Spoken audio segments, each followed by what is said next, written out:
That was definitely a glitch. Yes.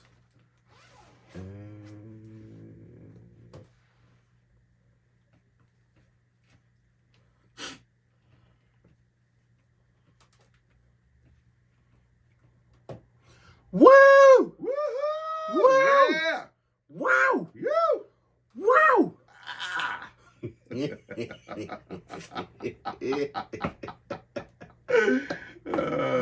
Oh, that's never gonna get old. Never. Welcome back to another episode of Convos with Your Mom's Favorites with host Moe and Greg. I am Moe. I am Greg. And we are back. Yeah. Back. We are back for who? The people. The people.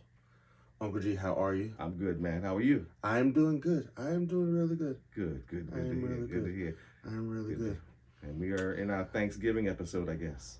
Yeah, sure. Yeah. Sure. Yeah, I mean, it is this week. Yeah, it is So, this week. you know, I'm gonna pause Christmas. Mm-hmm. I wish you had said that before I put this shirt on, but I'm gonna pause Christmas. And then, I don't have any Thanksgiving shirts, so it's not like I could have put one on, but I got like 12 to 15 Christmas shirts? Yeah. Wow. Because what happens is, right, every Sunday in the month of December, I need a new shirt. Okay, gotcha. So I buy a new shirt. Yeah. To wear every Sunday. Some good sales too, because I had one of my shirts that I had to replace because I got a little bigger. So COVID-20. But it was one of my favorite ones. Right. And I saw they had it. They had it in gray, and where was I? I think it was JCPenney. And it was on sale, and I picked it up. It was the one where it's one of my favorite, well, from my favorite movie, and we'll talk more about that. It was Ralphie in the bunny suit. The bunny suit? Yes. Nice. Yes. Nice. Nice. Well, no, we can jump right into it since we are here. We are here. Because right, we're already here. As we are recording, I literally just finished it. Mm-hmm. And I'm telling you, it was funny. I was like, yo, that movie was coming out. I'm like, yo, I got all weekend to watch it. When I sent you the list, I was like, it was like Thursday. So I was like, cool, I have plenty of time. Yeah. Because we're not recording until Monday. I have plenty of time. I got time to watch everything I need to watch before the episode. And then, like I said, I woke up at 3 o'clock in the morning and said, holy crap, I never watched A Christmas Story Christmas. And I was like, we need to talk about it. And then, so I was like, maybe I could just, push it back a week. But then I'm like, no, because it just came out. Yeah. So I want to hit it while it's fresh. Yeah. So I was like, I woke up and then I had planned to get up at 8:30 so that I could watch it with time to spare. But that also wasn't the case because my body said, no, we're going to sleep and miss all the alarms. And we're going to wake up at 9:30, not 8:30. So then I started watching it, but I did watch it. And my Father in Heaven, what a movie. Yeah, what a movie. If you have not seen it yet, I guarantee you, especially if you are a fan of the first one. The first one. Now, there was a Christmas Story 2. That did not do well. Completely forgot that movie came out. Skip that. Skip that one. Don't even bother. Waste your time. But what goes directly to A Christmas Story Christmas. Yes, that movie was incredible. It was absolutely incredible. Now, again, I for those who may like to follow critics, you will find that most critics did not like it. But again, like I said, if you were a fan of the original one, first of all, just to even see all of them back together as adults was just kind of like fun in and of itself. But for me, like I said, I always look for in anything I'm watching the story. The story has to draw me. The story and the story kind of like just drew me right in, and immediately the story draws you right in. If you watch this movie and it does not tug at your heartstrings, you ain't got no heart. Plain and simple. That's just it. You ain't got no heart. You don't have a heart. And you need to learn about the true meaning of Christmas and go through whatever the Grinch went through to find out. Because my goodness, from the very beginning, because like I said, because of how long it's been since the original, Mm-hmm. I was kind of concerned because I'm like, isn't majority of these people Yeah, I thought so too. Aren't they dead? Yeah. But I was wrong, which wasn't bad. But the dad had passed on. Yes. And you know, before, like, I was wondering how that was going to play into the story. Yeah. And they did a very good job, Yeah. even at that. Yeah, they did. Of they just really like did.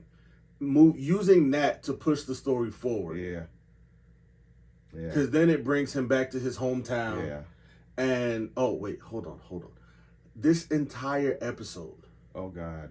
Yeah. If you have not seen anything, Please. that we talk about, Yeah. you might just want to skip this one until you see it, because I'm not holding back No, there will be any opinions. There will be spoilers. There will be spoilers. There will definitely And I be think that's spoilers. the name of this episode. There will be There spoilers. will be spoilers. There you go. The entire episode, you have been warned. I'm not going to say it again. So We just going to keep talking. No, we're letting You know. are being warned now. There will be spoilers. There will be. So, the dad died Yes. is how we get Ralphie back from his home in Chicago Mm-hmm. to his home in, why can't I think of the name? I literally just finished watching the movie. Yeah. Well, no. Yeah, he was living in Chicago. Yeah, he was living in Chicago, but I cannot think of the name of this town. Oh, it begins with an H. I remember that. Yeah. But he goes back to his hometown. And then with his wife and his kids, and they go back to their hometown. His mom is there, which was nice because I was like, whew, thought she was gone too. But she wasn't. So that was cool. And she even kept the same spunky attitude she had from the first one. from the first one. Yeah. And I was like, yo, that's awesome. Yeah. Awesome. Yeah. Like this movie, it's the right way to do a movie years later. Yeah. Like every other movie who has attempted to do a sequel many years later. After the fact, yes. Well, one, I don't think you should. But if you are going to, Ordinarily, I'm like you. I don't think you should. But if you are, use this movie as a template of how to do it right successfully add to the story, because it was incredible. And then to even have like the callback moments to even like all of the original things that we loved about the first one. The first one. Yes. And I was like, yo, when he first walked in the house and like just seeing like how similar the house still looked. Mm-hmm. And I was like, bro, this is actually really, really good. It was again, like I said, very good, story driven and really, really emotional. And I know it's like there are several times, like we were just saying, there were several times during the movie I was like, I found myself getting really, really choked up. Yes. Him, and it's really interesting how it's almost like the one of the themes in the midst of all the holiday season and them they were trying to really push past the grief of they were really trying to push past the grief. So it's like of losing the father, the head of the house, and dealing with that. And they were trying desperately to, and resolutely to push past the grief, and watching them all go through all those, changes that it was really, really emotional. There were just certain things that if you weren't really paying attention to, you really didn't catch. Like, I think one of the things that I caught towards the end of the movie, it was how all before when he got there, he would not sit in his father's chair. No, he would, because that was his chair. That was his father's chair, and it was almost like he was like, it was enshrining it to his father, and or in other words, or for him to sit there would be to acknowledge the fact that he's gone and he's not coming back. Let me tell you, that is something that is really rough, and I think that's like. One of the things that I liked about it too, going off that, is because they did that, it also, I'm glad that it was an attempt to push past the grief. Yeah. But if you like, the more you watch it, the more you can't. Yeah, exactly. The Like, more you 'cause find out, every that you really single can. time he tried to just push past the grief, it just like hit him in the chest. Yeah, something would trigger a memory, and Yeah, it would take him right. Yeah, just like you said, hit him right in the hit chest, him right in the chest, and take him right back. take him right back to having to deal with it. You know, he's trying not to deal with it, and then his mother's like, "Okay, you have to write your father's obituary," and I was like, "Oh my god, oh my god!" Now simultaneous, and so he's now in a position, in a situation where now he's got to, he's been given. On one hand, he's been given the task of keeping the family pushing past the grief. Yeah. But on the other hand, now you've asked him to do the obituary. Now you've taken him right back to the place that he's trying to help everybody push past.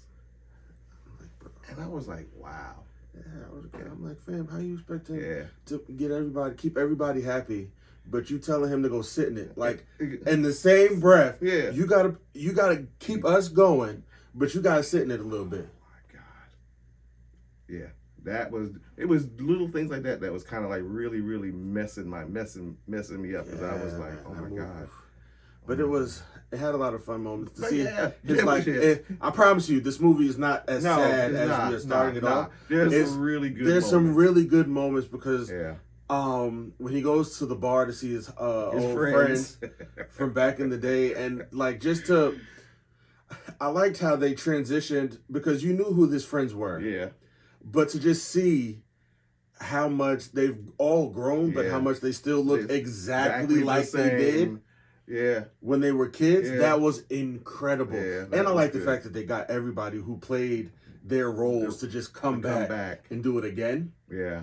And I was like, bro, it was just incredible. Like, seeing everybody, like, just seeing that sledding scene,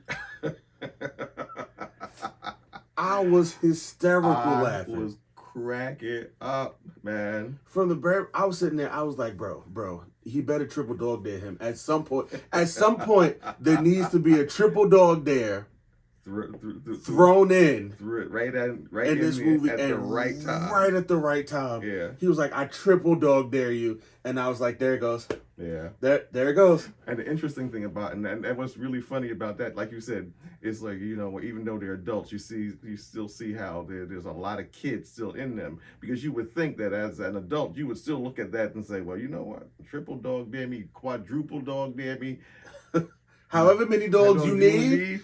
Guess who ain't? I'm not doing it. Guess who ain't going down the slide?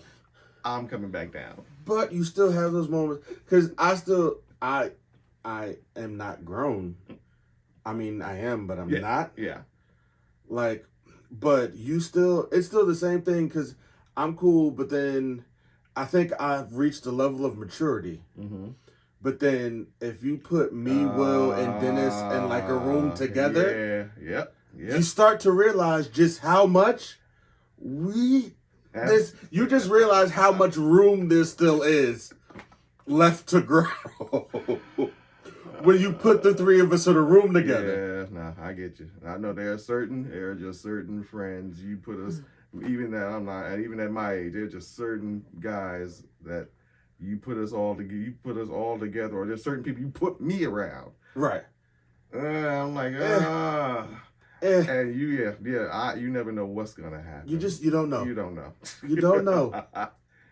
Right, Kenny?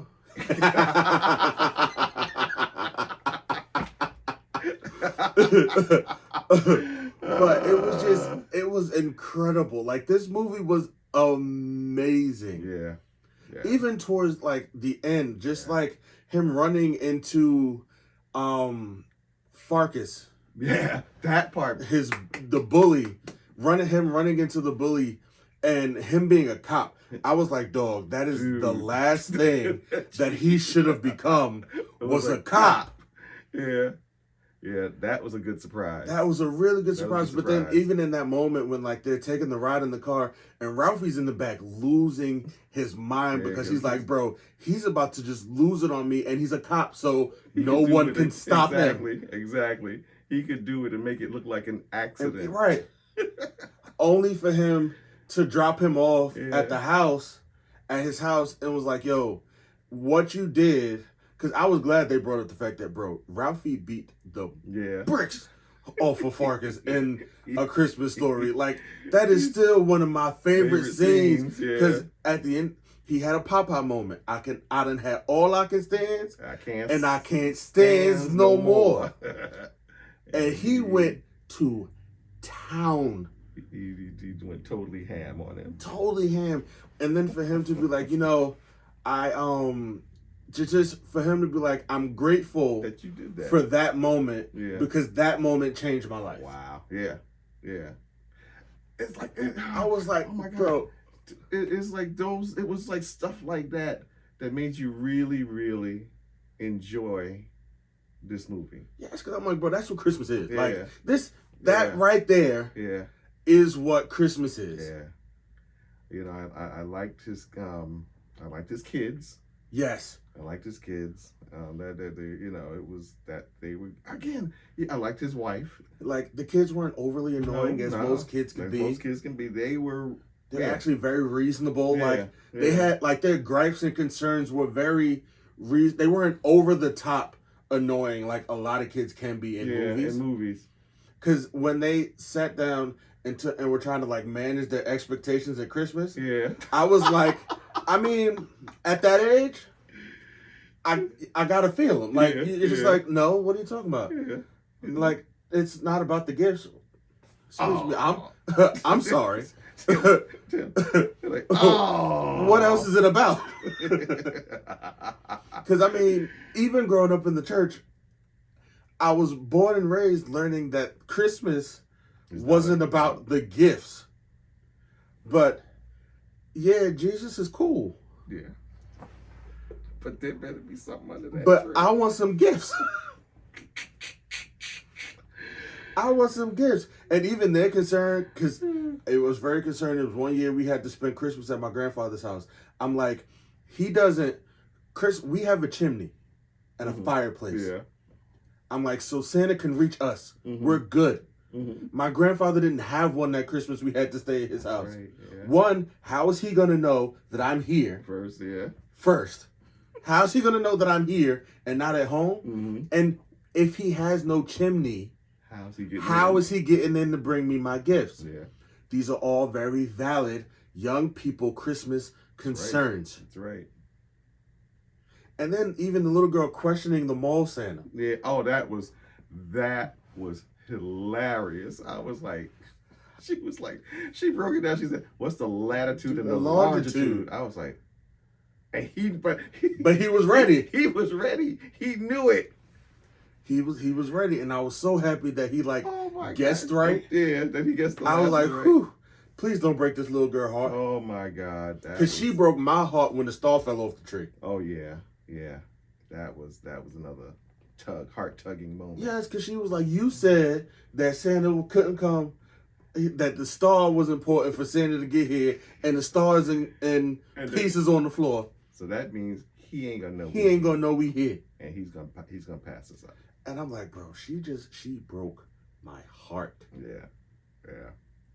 It was again. Phenomenal, bro. 11 out of 10.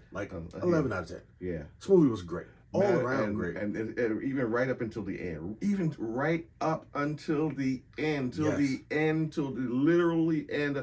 Because they and I didn't notice that until we just sat here and watched the ending. Yeah.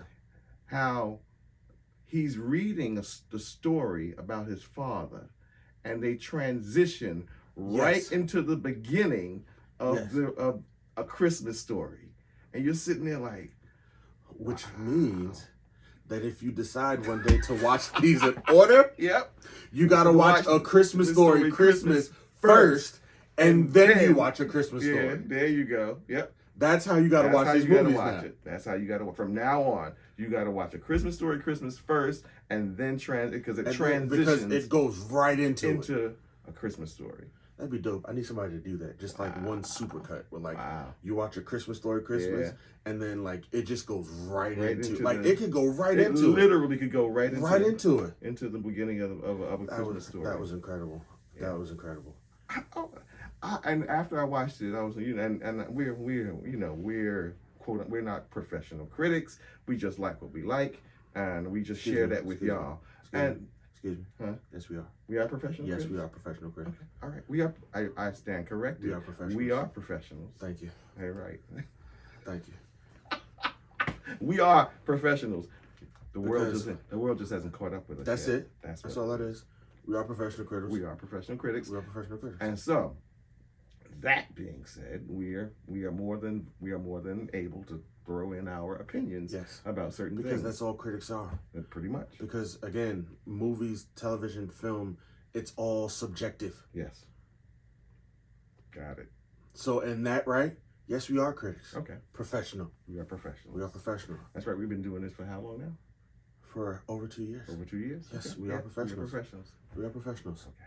So, that being said, again, if you ever watch these movies together, You gotta watch Christmas Story. Christmas. Gotta watch that first, and then immediately just go right to the Christmas Story. It was incredible. Even the end, like the Christmas scene, where like they came downstairs because they like I kind of got sad when like they got like when the trunk got robbed. Mm-hmm. Yeah. I was like, oh man, that kind of sucked. It was dope because it got into that hilarious snowball fighting scene. Yeah. And I was like, yo, that was funny. That was incredible. That was funny. But then to just have that moment to where like when they came up the stairs and they were like extra gifts. Yeah. And that they like the grandfather like had these gifts in the basement for them. Already. Yeah. It took everything in me, and it still wasn't enough to keep me from crying. Yeah. At that scene, like I was like, oh my God, this is. Good Lord, that was emotional. That was emotional. That was another one of those scenes where you're like, oh man, why? I was like, what the heck? And I just got real quiet, and I just sat there and was like, wow.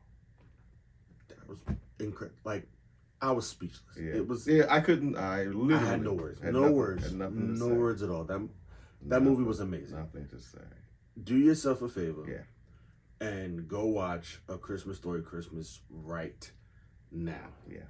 Because that is the proper one. Because it's a phenomenal movie that you can enjoy with your family. Yeah. Or by yourself. And it'll also open the door to get your kids to watch A Christmas Story. Yeah. Which is cool too, because that movie's amazing as well. Exactly. It is. But it also shows the proper way to do a sequel movie many years later. Yeah.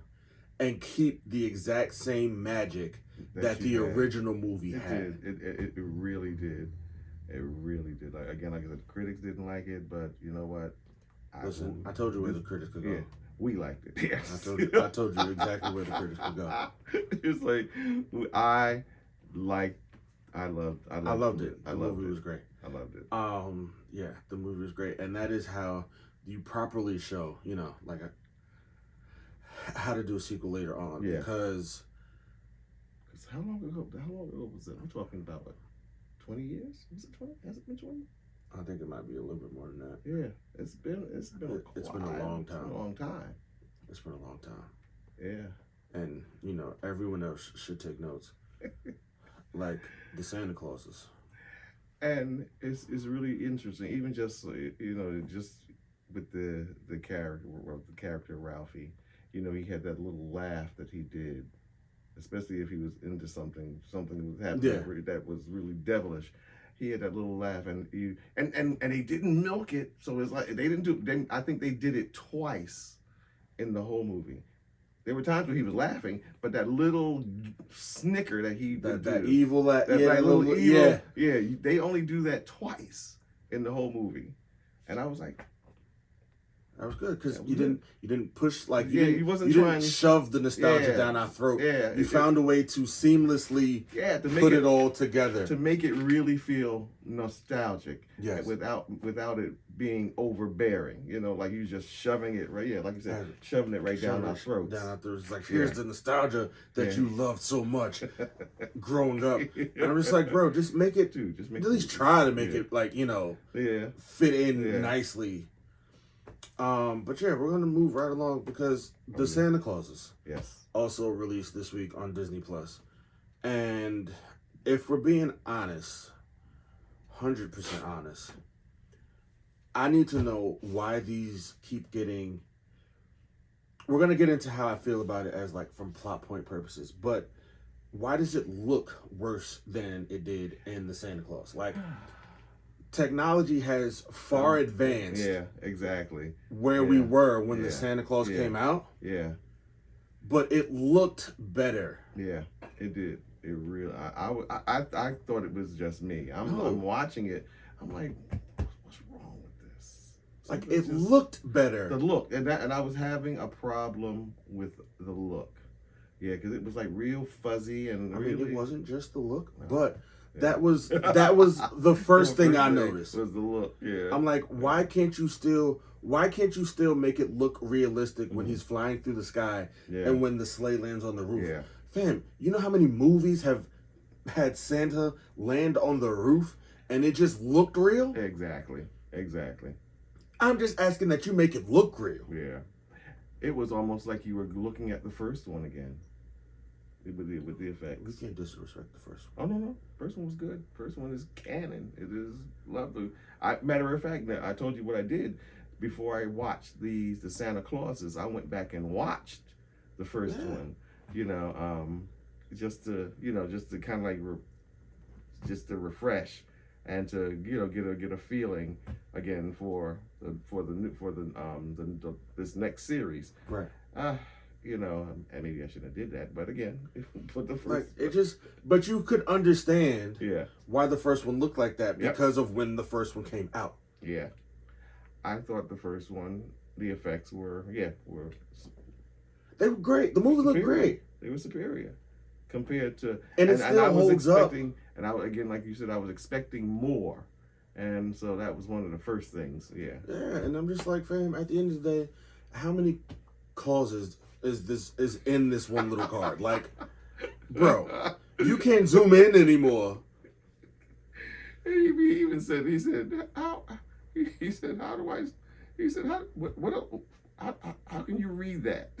Right, like, what are you talking? How many clauses can you fit on this one little card? Yeah. And why is it on a card? Yeah. Why isn't it written somewhere? I get the first Santa Claus, right? Yeah. Because that one Santa keeps on him, like, just in case this happens. Or it's like just in case an emergency. Right. Yeah. This is what you got to go through. It's like the thing, med alert.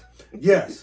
It's like it's like his med alert thing. And then I get, trying to just figure out how to just tell a different story. But fam, he's Santa Claus, right? One, it shouldn't have been believable that Santa Claus could die. But for the sake of the movie, for the first one, I accepted it. Yeah. But him falling off the roof is different from him retiring after years. And him wanting to retire. Bro, you're Santa Claus. Yeah. All the magic that comes with it. I said the same thing. I was like, should hold you enough. Why would Santa Claus want to retire? Why would he need to retire? Yeah. But again, what I'm hoping, this is what I'm hoping, and I will watch the series to its conclusion, because this is a weekly mini series. Yeah, they should have did that.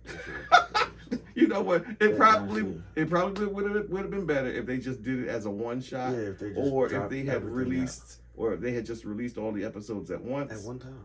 But they're gonna do it on a week and they're gonna hope that you, the viewer. You're absolutely right. This would have been a whole lot better if they just made another movie. Yeah. Like, you should have just made another movie. Yeah. And called it the Santa Claus. Yeah.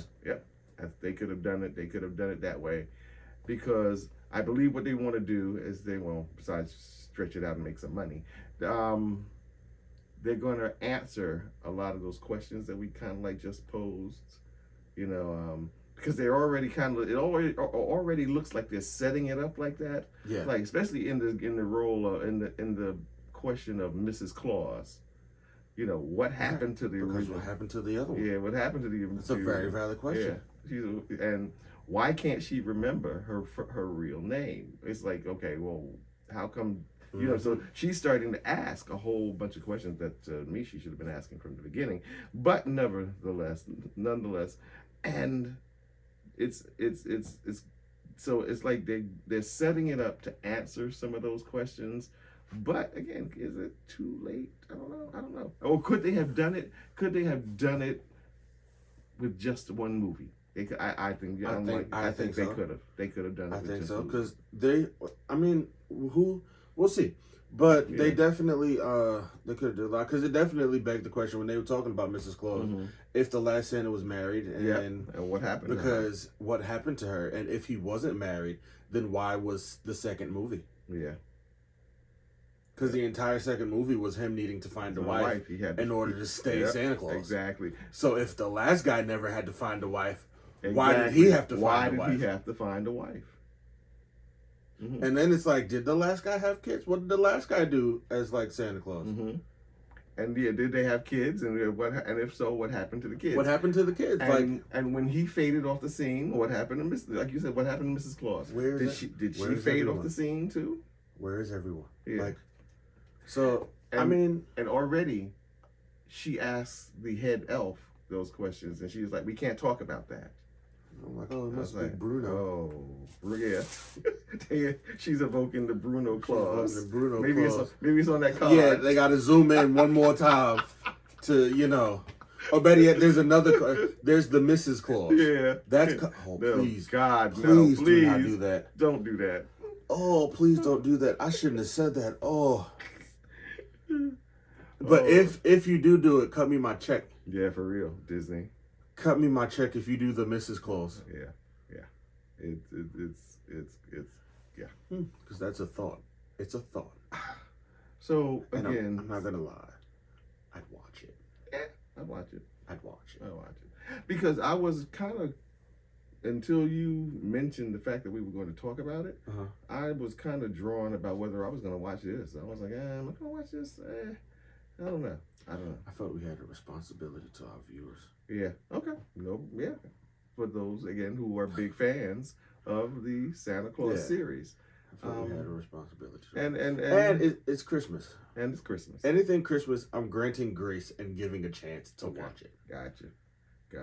Now, based off the last episode, I understand you don't share in that sentiment, but for sake of what we do, yes. I have no problem with it. I can, again, like I said before, I can watch Christmas. I just choose. I just don't. And I have my certain ones that I will watch. Like I said, A Christmas Story. Now, A Christmas Story Christmas. That'll be added to my list. Scrooge. I'm watching Scrooge if it's on, Yes, and we got to take a quick break from the Santa Clauses. Okay. I got to give you like my, what's the name logged into something? Spirited? Was it good? That movie was incredible. Because when I finally found out what it was about, I was gonna call you because yes. It's about the Chris. Is it kind of like a Christmas Carol? Yes, but it's a behind the scenes version of A Christmas. Okay. It's like they Okay. Yeah, because it's like the Ghost of Christmas Past, Present, and Future, and they're still doing it, just not with. Like they're still going around trying to find wayward souls to redeem on Christmas Eve. Okay. And then they meet Ryan Reynolds, who's like the worst of the worst, and it's an attempt to try to change him. But it's great. And it's a musical. Is it? Yeah. Okay. It's a musical. And I had no idea Octavia Spencer was in it. No. And she can sing. Really? She's got a voice. Wow. She's got a voice. All right. I'm coming over to watch it. Yes. I have not. Believe you me, I'll watch it again. You let me know. Okay. Let me know. I will let you know. All right. That movie was really good. Because when I kind of got an idea of what it was about, I was like, oh, dang, it's on Apple TV. I don't have Apple TV. And I said, well, you know what? I'm just going to call Moe and see if he watched it. So I'm glad you brought it up and see if he watched it and see what he thought about it. And I'll just go over to their house and watch it. I really enjoyed it. Really? Yeah, okay. I really enjoyed it. If you really enjoyed it, I really enjoyed it. Then I'm going to watch it. That movie was really good. Watch it. Yeah, because it's a bunch of twists and turns that I won't ruin, but it was cool. That's the only non-spoiler for you. Okay. I won't spoil. For right, everyone else, You know. But no, the movie was really good. We will make a date then. Yes. For one day this week. Okay. All right. Sounds good. Okay. Sounds good. But back to the Santa Clauses. Yes. We're only 2 episodes in, so there's no real deep dive we can do. But I can only go by what I'm seeing, and I'm hoping that they don't do it, because to me sometimes we get, and I'm trying not to say this in an insulting way, or a way that might offend anybody, but again, sometimes we get too politically correct. Yes. Because I can see several ways where this movie, where this show is going, and not for the sake of the story, but more so for the sake of the political correctness of it all. Yep, I can see. There are several things I can see getting ready to happen or possibly happening, and it's going to be more so directed at being because we want to be all inclusive, or blah blah blah blah blah blah. We want to be politically correct and da da da da, and again, Santa Claus delivers presents to everybody. How much more politically correct can you get? How much more inclusive can you get? Again, and not just the kids, but even the adults, because one of the first people you see him deliver the gift to in the movie, in the show, in the series, was, well, spoiler, was there the little girl from the first one. From the first movie, the little girl whose house he appeared in, and she did not have a chimney. And so that was the first time you'd seen that, how the chimney, and how the fireplace appears magically. Yes. And he visits her as an adult. That was funny. That was funny. That part was funny. That was funny. Because she reacted just like somebody would if somebody, you open your eyes and next thing you know, somebody is just standing in your living room in a Santa Claus outfit. Exactly. And they shouldn't be there. Exactly. Yeah. Yeah. I don't care how much magic. No. So we gonna fight. Your first reaction is not gonna be like, ooh, Santa. No. It is not. It is definitely not. Like, who are you? and you will react exactly how she reacted. She reacted, yeah. But even that scene was magical, because it was like, because he got her to believe again. Yeah, exactly. That he was who he was. Yeah.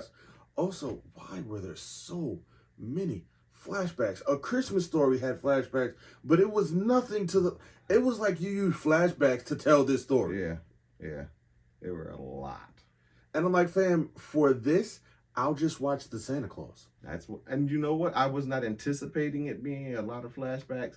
So that was one of the reasons why I had watched the Santa Claus. But you didn't need to, because they just going to tell you who everybody is and take you right back and show you a quick 5-minute clip of exactly why you should remember this person. Yep. And I hope we don't have to wait the whole season for Bernard to show up. I hope not, because he is in it. He's in the cast. He is in the cast. I did see that. I don't need us to go the whole season without Bernard. Not Bernard. Like, if he don't show up in episode 3, I'm be upset. Yeah. I kind of like the. I'd be intrigued to see how he got to retire, and how that works, because they're elves. So every movie they're like, they get kids. Yeah. So it's like, how's this supposed to work? Well, you know what? Remember, they're supposed to be young. Yeah, remember, Bernard wasn't young. No, he wasn't, but he doesn't look like he did then. Yeah, no, heck no. He doesn't look like he did then. Bernard, he's got some mileage on him. Exactly. Looks like he looks like he's been doing this a long time. But like the Santa Claus, and then the problem with the flashback is, it just shows you how much better the original movie was to what I'm currently watching. Because if you look at Tim Allen's suit in the original Santa Claus, so much better than what he's got on now. Yeah. If you look at his beard the original Santa Claus, so much better than what he has right now. I thought it was just me. I said, no, it's and so much. And then I'm looking at it and I'm thinking, maybe it's because he's losing the magic and da da da da. I'm trying to justify what I'm seeing. I'm like, but I shouldn't have to be working this hard to enjoy. You shouldn't. To enjoy. Because Santa Claus should not be losing his magic. Yeah. He should want to retire cool. Like, that's a thought. You could say a thought. He wants to retire.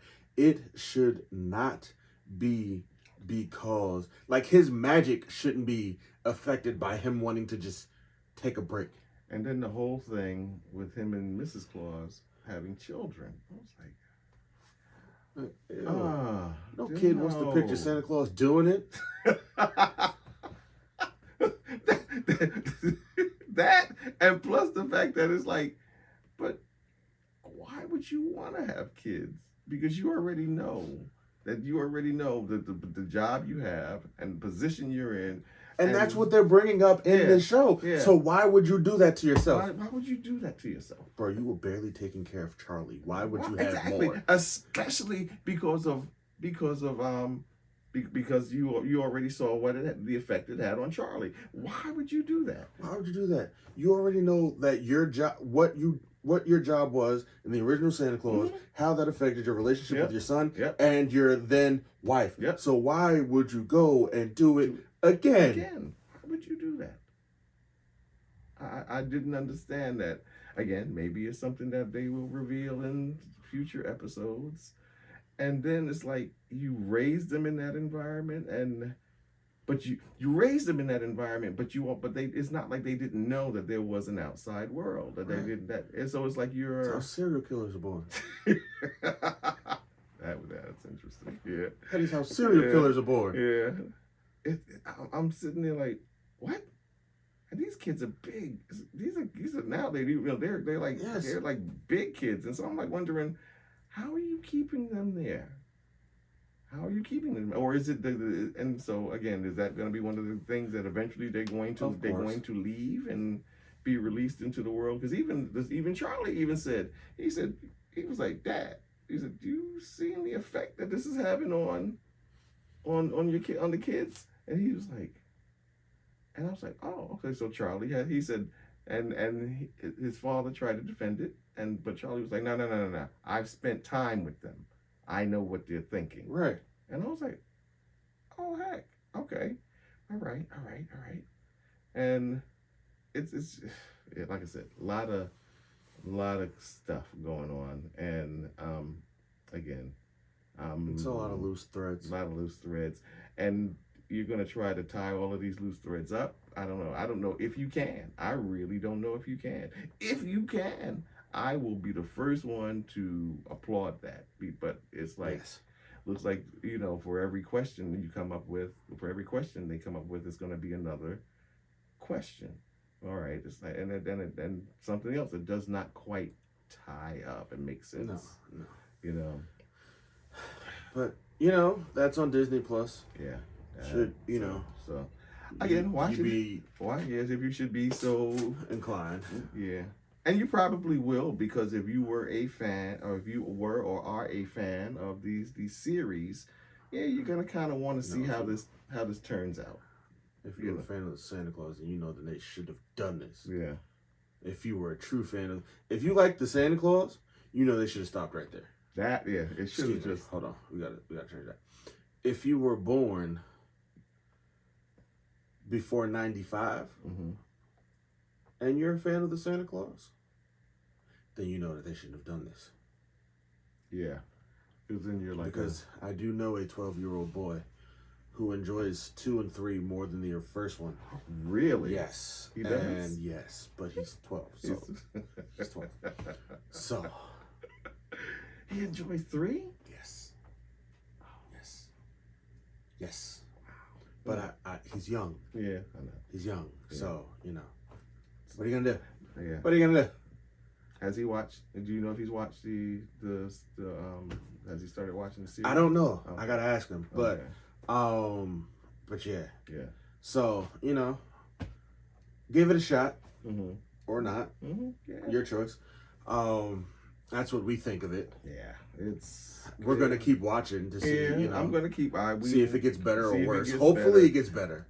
I would love to come back and sit down and say I was wrong about my notions when I started this thing. At this point, I'm just, I'll be intrigued. I'm kind of like just intrigued with the whole thing, and I just want to see how far they're gonna go with this, and see if what I'm already thinking, getting ready to happen, to see if that pans out, because a lot of stuff, I mean, I like some of the stuff that's going through my head. I'm like, okay, it looks like they're setting it up to do this. It sounds like it's a little predictable, you know. It's like, all right, well, the only way you could go if you go this way. And I know, again, I get it because of the culture we're in and political correctness, da da da da, and all inclusive, blah blah blah. But it's like, okay, how far do you want to go with this? You know, how far do you want to go with it before it almost sounds like you're making a political statement instead of just enjoying the holiday, Right. you know, or instead of just enjoying the holiday and letting Santa Claus be Santa Claus. Even that's becoming stressful. Yeah, yeah, exactly. Even that's becoming stressful, you know, where it's like, oh, yeah. But yeah. So before we go forward, Yes. I meant to do this at the very beginning of the episode, but you hit them woos and you just get real pumped. You get pumped up and you just start rolling. And then you just start rolling. Rest in peace to Jason David Frank. Yes. Better known as Tommy. Yeah, thanks for that. I was gonna. I'm thinking about. I had thought about that last night too. So you were gonna mention that. Yeah, bro. And it's interesting because not only was he one of the originals, but he was kind of like one of the ones who kept all this going. Yes. He kept all, Bro, Tommy was 5 Power Rangers. Yeah. Like 5 different Power Rangers. he was the one who kind of like kept this. He was the strongest man alive. Like Yeah. he was the strongest Yeah. Ranger. 6 if you include the fact, right? Because Tommy was the Green Ranger. Mm-hmm. Then Tommy was the White Ranger. Then Tommy was the Red Ranger twice. Then he became the Gold Ranger. Uh-huh. But then you gotta look at the fact that in the comic book series, Mm-hmm. the White and the Gold Ranger, their powers meld and become one Ranger, and that's Tommy. So he became the White and Green Ranger, like a whole 6th Ranger. Like he is the Power Ranger. Yeah, he was the one who kept. And again, you could tell. You know, certain people find something they love to do, and they don't care who talks about it, or that this is what almost like you might as well say, this is what I was born to do. Yeah. This is what he was born to Yeah. do. And even if you talked about like people who enjoyed the Power Rangers, Mm-hmm. he was always cooler than that. Yeah. Yeah. Always cooler than Yeah. that. Like everybody who's anybody, whether you watch Power Rangers or not, you knew if somebody said Tommy from Power Rangers, you knew exactly who they were talking about. Yeah. You knew who he was. Sorry. Like you knew exactly who they were talking about. And like seeing that, I got a text, a friend of mine texted me yesterday about it. And I had literally just got out of church. And I was like, bro, what the crap? What the crap? What is going on here? This is not how, especially because, like I said, yesterday How old was he? he's 49. Yeah. And he was still doing this. Yes. He was still doing this. He was still doing, and if he wasn't doing this, he was making appearances. He was again. He was everywhere. This was his thing. It was his thing. It was his This was And his thing. I heard he committed suicide. Yes. That is how he died. Wow. Now I'm interested because I'd like to hear what his back. Because again, you wouldn't think of somebody like that, right? Who kind of like, you're doing your thing, dude. You know, right? Everybody know who you are. You're one of the, out of all the people who played Power Rangers, you're the one they'll never forget. They'll never forget. You are the one who they will always remember. Like, my nephew is 6. Mm-hmm. And he knows Tommy. Yeah. Because he loves Power Rangers too. Mm-hmm. He knows Tommy. Because there's always a generation of boys, young boys, little boys. There's a generation of Power Rangers for like every kid. Yeah. And he somehow or another he gets wrapped up in at least 1 or 2 episodes. At least 1 or 2. He's got to show up. He's got to show up. I am a grown man, but that episode where they had all the Red Rangers, Mm-hmm. and it was funny because Tommy showed up, Mm-hmm. and he kind of had to like pick a Red Ranger because, like I said, he's been the Red Ranger twice. Uh-huh. So he was the Red Ranger, and like both of his Red Rangers were there in a suit, Mm-hmm. but like he like gave up the mantle to the other person. Mm-hmm. I was like, man, but you never saw his face. Yeah. Whatever, I don't remember which two, but he picked one, and the other Red Ranger, you never saw his face. You saw every Red Ranger's face, Mm-hmm. except for the other one who wasn't Tommy. Yeah. Because I'm like, bro, he's Tommy. I remember being a young child. I didn't have much going on. But the amount of stress and panic and just tension going on in my life where the Green Ranger showed up and gave the Power Rangers the business for like 6 episodes. Mm-hmm.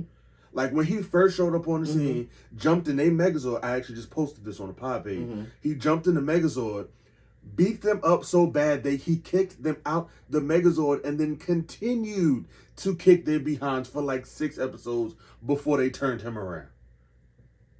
Stress. Yeah. The literal definition of stress is what I felt watching those episodes. And I became hooked ever since. You know, I remember, I was hardly a kid, but I just remember watching watching it with my son when he was growing up, because that was his thing, and I would sit there and watch it with him, and I was sitting there, I'm like, okay. But again, he was the one who always stood out. Yes. He was the one who you always remembered. He was the heart of that whole franchise. You know, who is it? What company is it? Saban. Saban. They should have a whole floor of their building or wherever, or their studio dedicated to him. Yes, absolutely. Because he was like Power Rangers the movie. Yeah. The best, worst movie, top 10 easily. It was great, but it was not. It was great when it came out, but if you watch it today, it's still great, but it's not. Mm-hmm. It's really not that great, Yeah. but I will still watch it because what a time. Yeah, what a time. I want it to be, there's been a post going around on Facebook, and it's like, if you followed your childhood dreams, what career would you have? Mm-hmm. I've seen a whole bunch of people saying doctor, nurse, construction worker, things like that. Fam, if I follow my childhood dreams, right now, I would be a Mighty Morphin Power Ranger. Awesome. That sounds good. And why? Because of Tommy and the gang. Like, I would be a Mighty Morphin Power Ranger because that show was just amazing. Yeah. One, Mighty Morphin Power Rangers. Like, it's cool he was the other Ranger. But Tommy was the White and Green Ranger from the Mighty Morphin Power Rangers. The hardest intro song, I think, ever on TV is the Mighty Morphin Power Rangers theme song. Which one is that one? Go Power Ranger. Like, with them guitar riffs, bro, because who asked for that? Yeah. Like, bro, you're making a show for kids. Why did you play that song as if this was your last chance to ever play music in your life? Oh, yeah. It was really over the top. Yeah. Really, it was really over the top. And then I went looking for it one day. And I realized that it's not just the clip that played at the beginning of the episode. There's like a whole 4-minute song. Yeah. And I said, fam, so you mean to tell me for that 20 seconds before the beginning of every episode, you did that? You went in the studio and did that for us. I appreciate it. Because why does that song go so... Like, there hasn't been a great Power Rangers song since. No. Nothing has come close to what we got for the Mighty Morphin Power Rangers theme song. No, nothing. It's like every incarnation of the show after that, nothing. No, it's like you almost watch it just because you're anticipating that particular theme, and when you don't get it, you're like, all right, that was okay, but That's not their theme song. It's not. That's not their. That's not. That's not their. But then again, they're not the Mighty Morphin Power Rangers, so they're like, you know, they're like kids born after 95. Like, you're like, because we're 90s babies, but if you're born after 95, you just, it's like what Mace Windu said, you know, you're on this council, but we won't recognize, like, it was like something like you have the rank, but you don't really count in the council. Like, you know, it was something like. Gotcha. Yeah. So you watch it. Yeah. But you're not really watching it. Yeah, like, you know, you don't really count. But, yes, rest in peace, Tommy. Thank you for making my childhood into adulthood incredible. Yeah, it was. And even when I tried not to like it, because I watched it because my son was such a big, he loved it so much, and I watched it to watch it with him, but I was not really a fan, but when I saw that kids was loving this show, I was like, okay, all right, well, they got something here. They definitely got something here, because kids are loving this. And they will watch it, and they'll go to the movie. When the movie came out, we went and saw the movie in the theaters, and it was, you know, and I took him because he was a Power Ranger fan. He's, you know, every kid in there, I'm sure every kid in America at one point or another, you owned Power Rangers. Yep. You dressed as a Power Ranger. Did. You had As a matter of fact, from the movie, I had every piece of the Megazord that folded and came together that you could turn into a Megazord, and every Power Ranger that came with it sure did. Oh, you could sure did. I had it all. He became the face of the Power Rangers. He did. He was the face. He was the face of the Power Rangers. Of the Power Rangers. I don't care what incarnation they did, what other show they did. He was always the face of the Power. Even when, because I didn't hear about it until late last night, just before, you know, we just happened to have the news on, and the picture came up, and I read the caption underneath. I was like, oh. Even my wife, who I thought maybe not, but when she saw his face, she was like, oh, he died. She was kind of like that. She was like, oh, wow. I said, he died, huh? I said, yeah. See, the fact that he made the news, because Tommy's not the first Power Ranger that died, but the fact that he made the news. He made the news, man. I'm talking like CNN. This was on CNN. Like because it's news. Because that's just how big and important he was. Yeah, he was not just. That's just how big and important he was. He was the face of the Power Rangers, and I'm sure everybody who ever watched that show, when they found out, it was kind of like, you know, even if they had a flag, it would have flown at half mast. Absolutely. You know, because like, bro, piece of meat hurt yesterday. Like that hurt to see that text yesterday. Yeah. It was, you know, if they had flags, they would have flown them at half mast, because I wasn't on social media yesterday, but I guarantee you, if I go back and look at a lot of posts from yesterday, I guarantee you a lot of people probably were talking about the fact, R.I.P., you know, rest in power, Tommy. And then a bunch of, like, I was sad, but I was kind of like hating a little bit, because a lot of my friends, they like all I saw on like my feed yesterday were like a lot of my friends who actually had like pictures with him. I was like, oh, I never got one of those. Wow. But I was it's still just like a sad thing. Like it was like one of our greats is gone. Like, yeah. And it's just, you know, there hasn't been another one since. So like, he was the face of that franchise. You know, he's the one everybody remembers, and everybody will remember even after this is gone. If you look at the reruns, you know, he's gonna be the one. Yeah, he'll be the one. I'm surprised they haven't even ran any old Power Ranger marathons or anything. They better. Yeah, they better. I'm gonna sit and watch. I'm gonna sit and watch all of them. Yeah. Also, and check on your people, bro. Who? Just check on your people. Yeah. Because you would think the high he living on. Yeah, you would. Like, he committed suicide. Like. I didn't know. Which means that there was something. There was something going on. He was fighting with. Yeah. That like he didn't win. So like.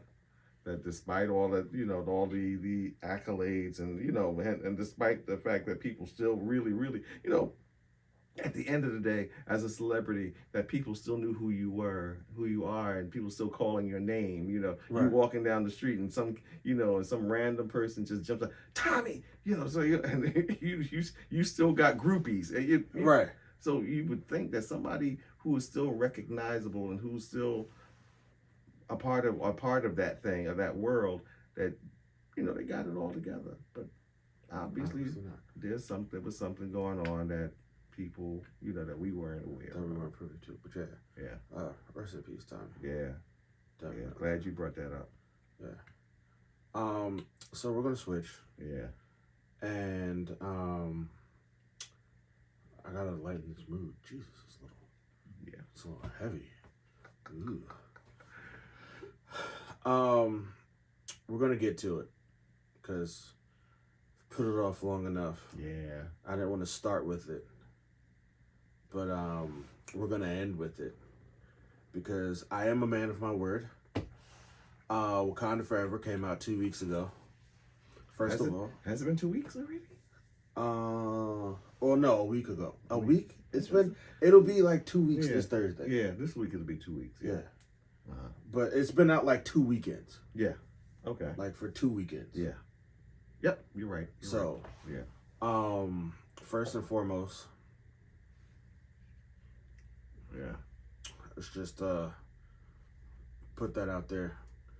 The movie, because we blacks, we don't make anything bad. The movie was not bad.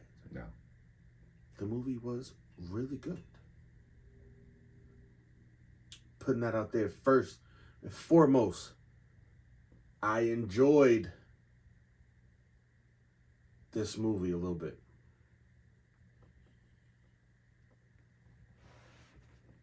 I did. I promise you I did.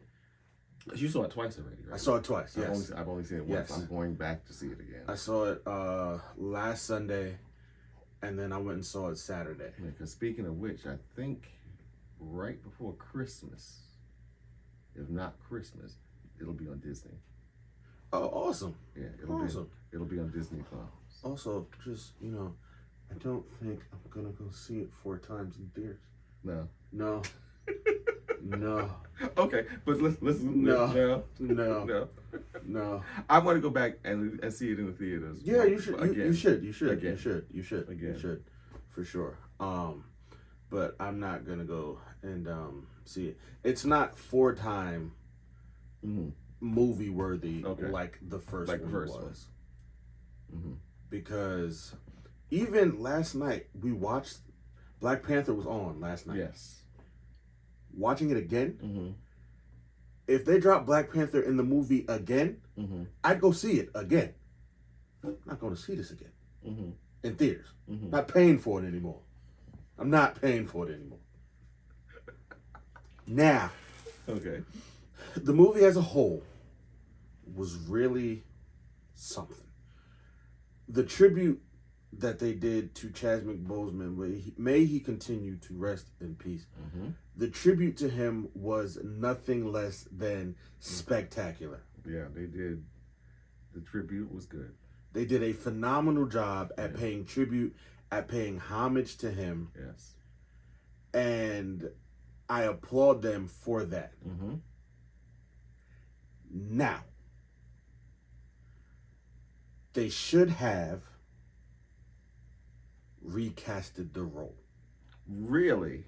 Yes. Really? Yes. I do not agree with them killing off T'Challa. Oh, okay. All right. I do not think this movie should have come out this year. Why? Because emotions are still too high. Yeah. Let's say. So you think if they had given it another year, they could have recast? They should have given it more time. Okay. So that recasting him would be okay.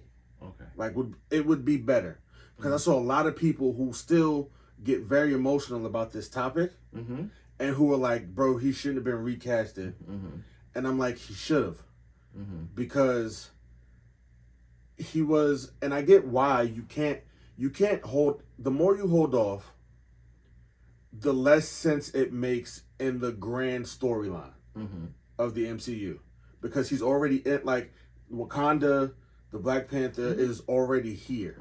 So now you kind of can't put that genie back in the bottle. Yeah. It's out now. You can't make that go Yeah, away. you can't make that go away. Yeah. Okay. So I get why you couldn't hold off longer in doing it. Okay. Kind of wish you had, so that you could, it would be just an easier pill to swallow recasting him. That being said, this movie, part of why I think the role should have been recasted is because of how weak the storyline was in this movie. Yeah. Because again, you have to remember, and again, give me a second. I believe that the storyline, we have to remember that when they were writing this, they did not know he was, when he had not died yet. And then it was like after he died, they had to go back to the studio. They had to go back and rewrite the whole thing over. Now they got all this other stuff because of the fact of how iconic he was in this role. Now you got to deal with you had to go back, but you still had to learn. Here's the thing. You had to deal with all of that, but you still had to make this movie. Yes. The movie still had to be made. And so whatever it was you had to do, you had to resolve that quickly. And now that you say it, actually, I never had a problem with him being recast. But the problem is that if they did recast it, who would play the role? Because whoever stepped into the role was going to be damned if they did, damned if they didn't. Absolutely. They were going to be vilified by virtue of the fact that you were stepping into. It's almost like you're going into a house where there was a well-loved father, and the father dies, and now all of a sudden you got this new cat coming in, and he's trying to, and he comes in and he inserts himself in the father's position, and you're like, oh, no, you ain't my daddy.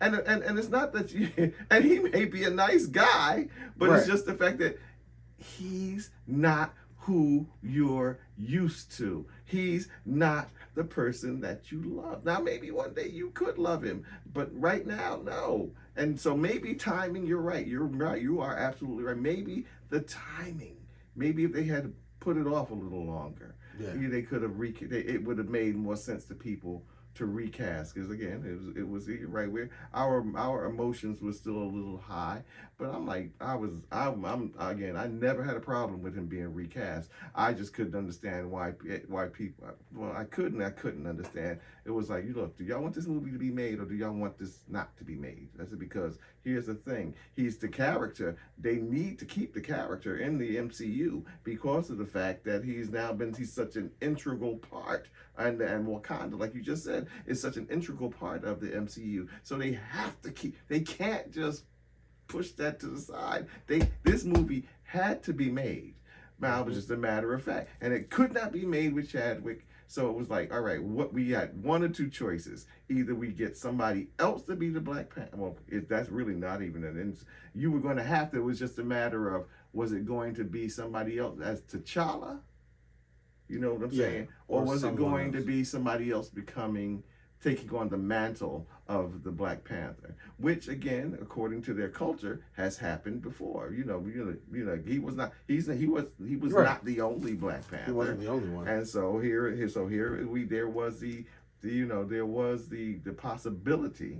There should have always been the possibility that someone else may have to become the Black Panther. Absolutely.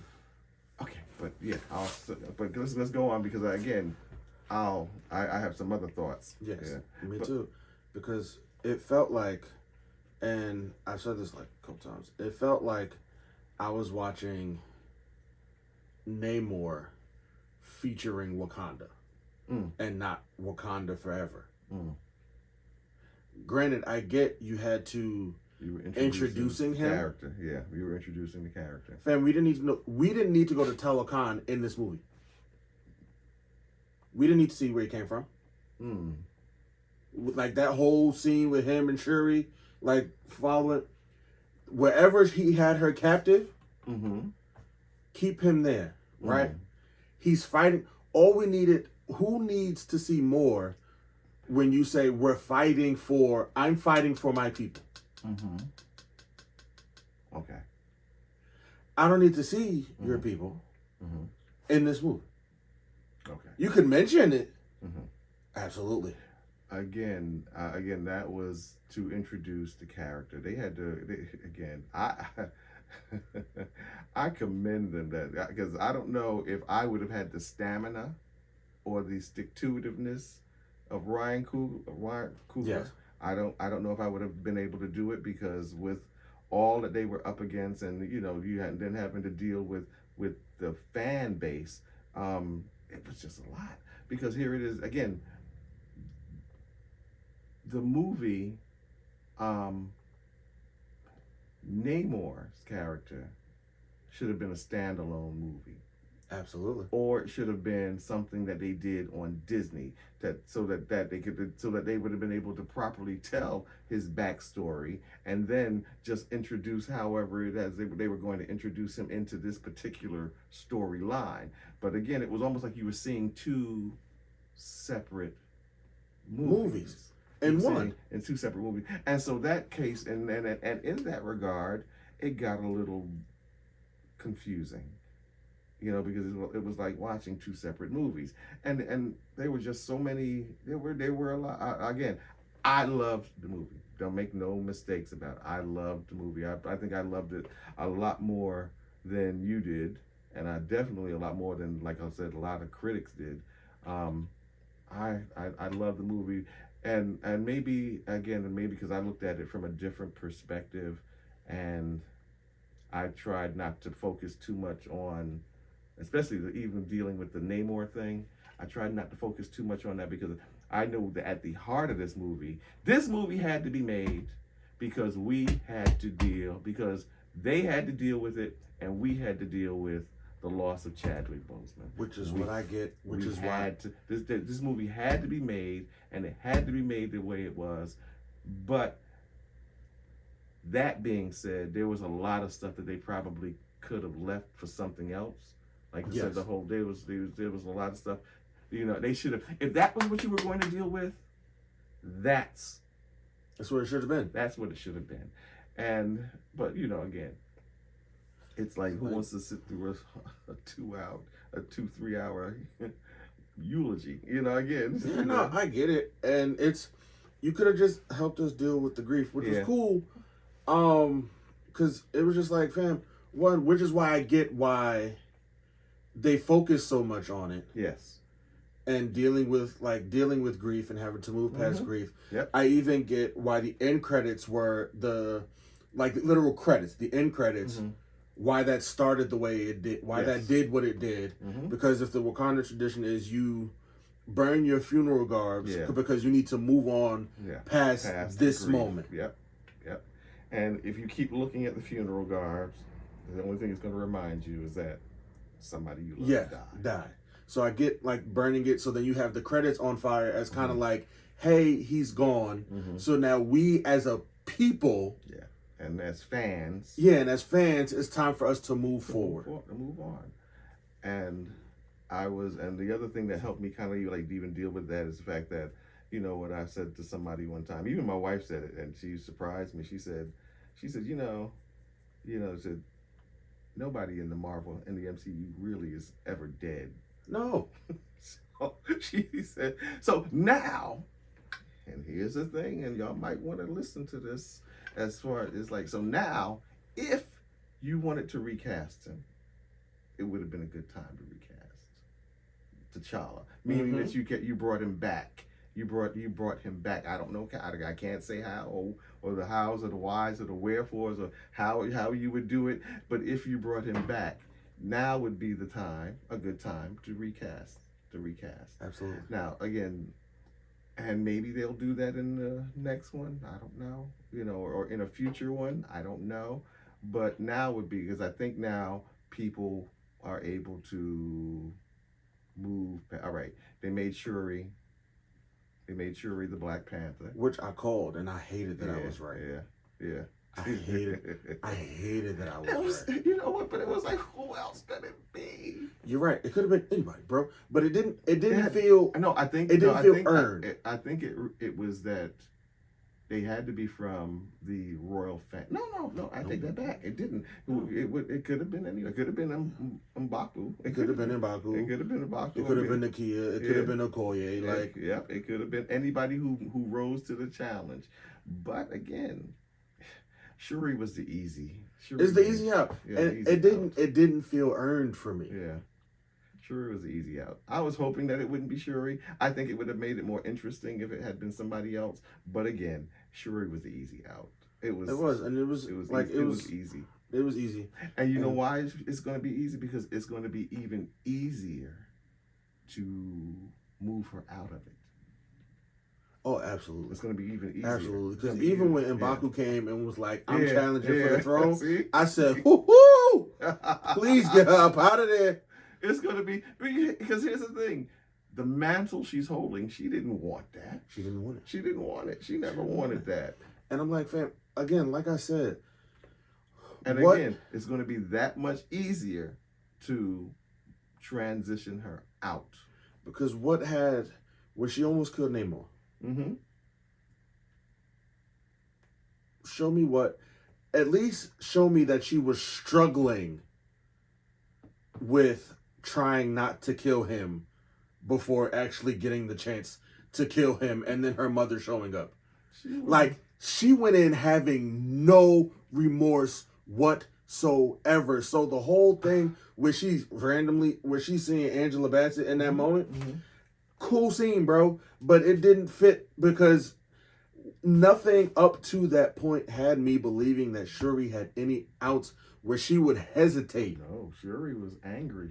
She was angry. Hence why she saw Killmonger. She was angry. Exactly. That's why. And a lot of people don't realize that's why it was Killmonger who, out of all her relatives, because they were other relatives. Not gonna lie, I lost it a little bit too when he showed up on the screen. I did too. I lost it a little bit. I did too, because I wasn't expecting that. No, not at all. I was not expecting that when it was, and so he when it was him, I was like, that's it, because she's angry. Yep. And her anger has turned into bitterness, and I believe that the person who at this point, and I guess had the biggest effect on you is the person that you're going to see. For T'Challa, it was his father. It was his father. Yep. Now again, she thought it would be her mother.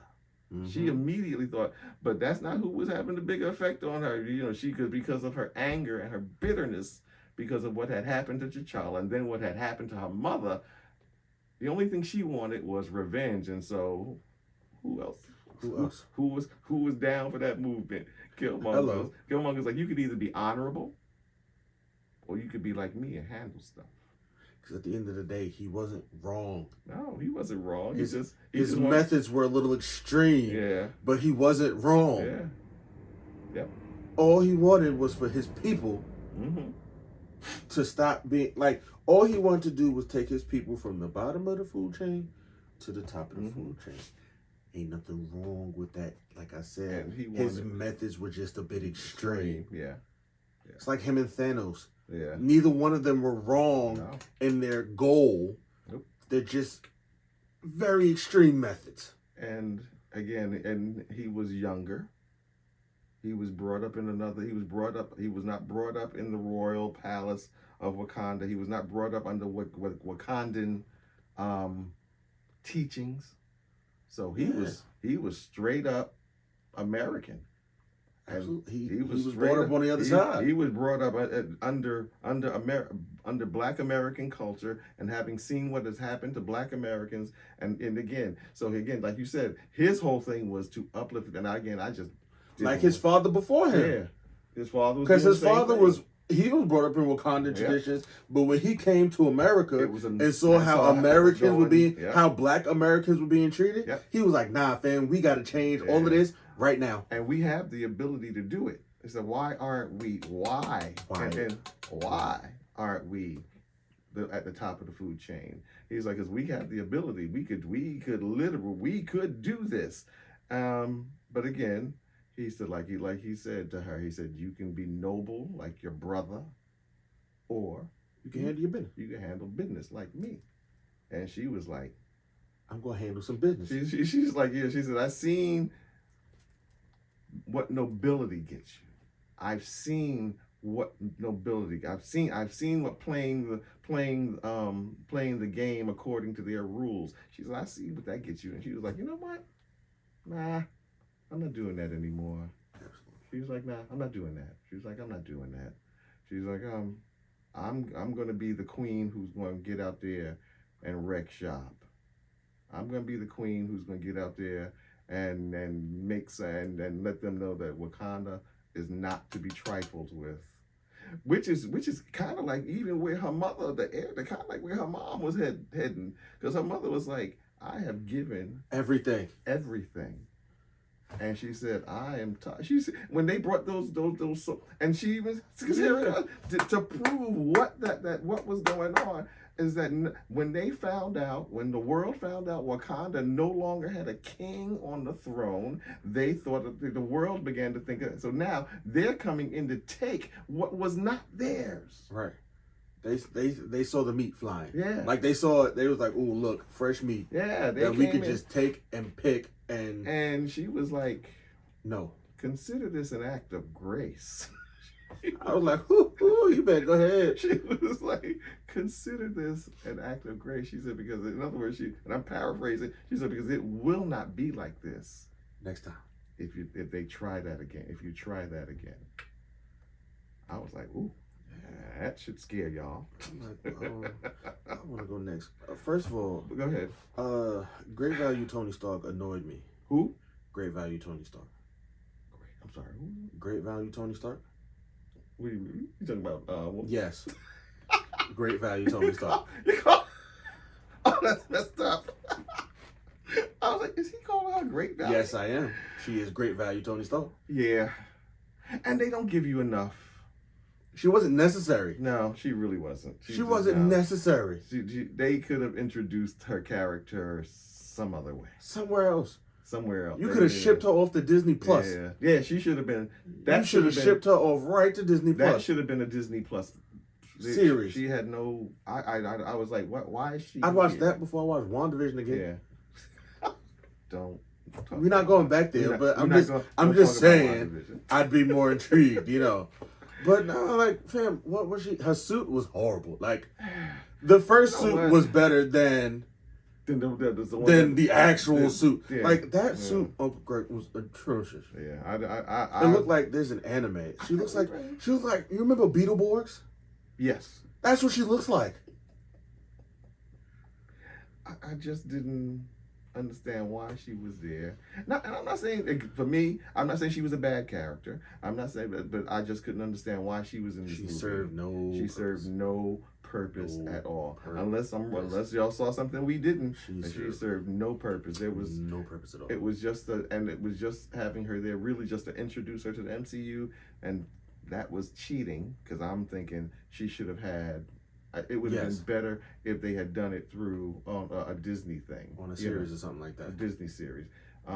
It would have been better if they had done it that way, because at least they could have focused more on her. Because it's like she just pops up. She just pops up. They knew who she was, and they knew what she was doing, and everybody seemed to know who she was and what she was doing and what she was capable of, except the theater watching audience. So it was like, you don't really get a lot of her backstory. Actually, you got none of her backstory, because we got a whole hour and a half to Namor. Yeah, exactly. By the way, for a movie to be called Wakanda Forever, they got their butt whooped a whole lot in this movie, Uncle Greg. Yeah. If we look at it, they should have been able to. They like 1 in 4.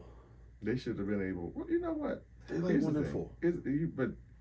But Wakanda, even though they're not really a military. Even though they got they have they have armies, they have kingdoms. They're not really. They've never really been, known for their military might. Even though they had the resources and the with They should, vibranium, because they what's the should point? have. You got the Dora Milaje, Mhm. the Border Tribe, Yep. um, Yep. the Djibouti Land tribe peoples. Yep. Like literally every tribe in there had their An own army. form of an army. Yep. You went to Talokan. What kind of army did you see down there? All you saw was happy-go-lucky people just being happy and friendly with their families. The only two people that you saw that were warriors.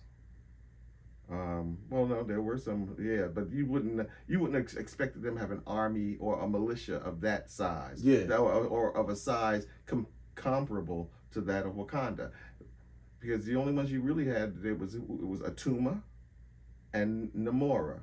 That's it. That was it, and then the people that were under them, and he made it sound like he had an army of legions.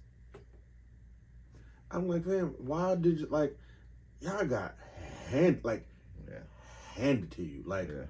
Well, you know what? repeatedly. Maybe again because anytime they fought them, it was always on the water, and it was, maybe because it was already You're right. it was always on the water, and so they were already fighting under. And true, I'll give them a little slack Yeah. because everybody, they all basically the heart-shaped herb. Like they all the Black Panther. Like all of them. Mhm. Like the Talokalokians?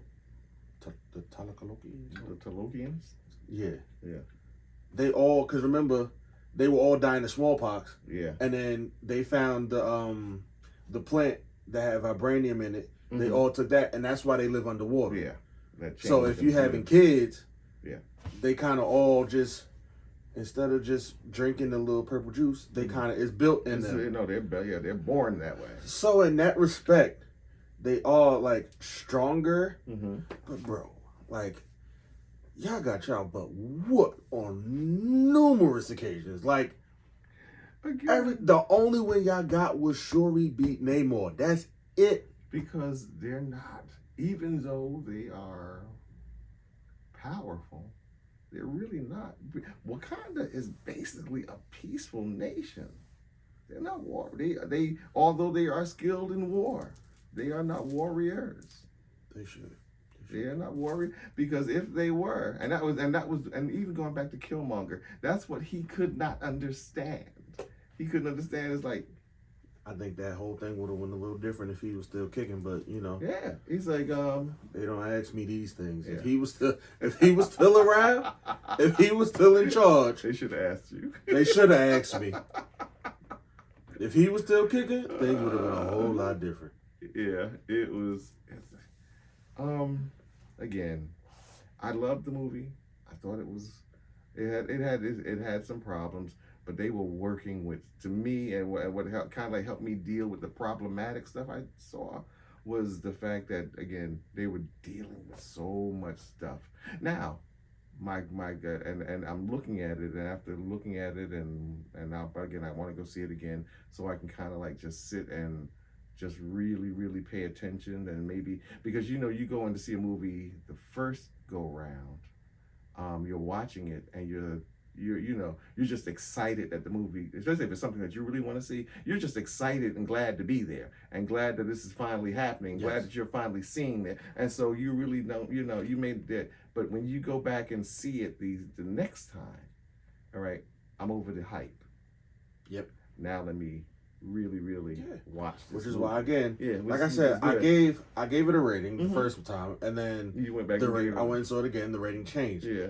I was giving it, the only reason, Uncle Greg, I gave it the rating it got. Mhm. A majority of the reason it got the rating was Mhm. because Chadwick Boseman was dead, Mhm. and I understood all of the pressures they were And they under, were under trying when to make making this movie. Yeah. I get that, so it was cool for me. Mhm. I was like, I gave this movie the most grace I've ever given a Yeah. Marvel movie ever.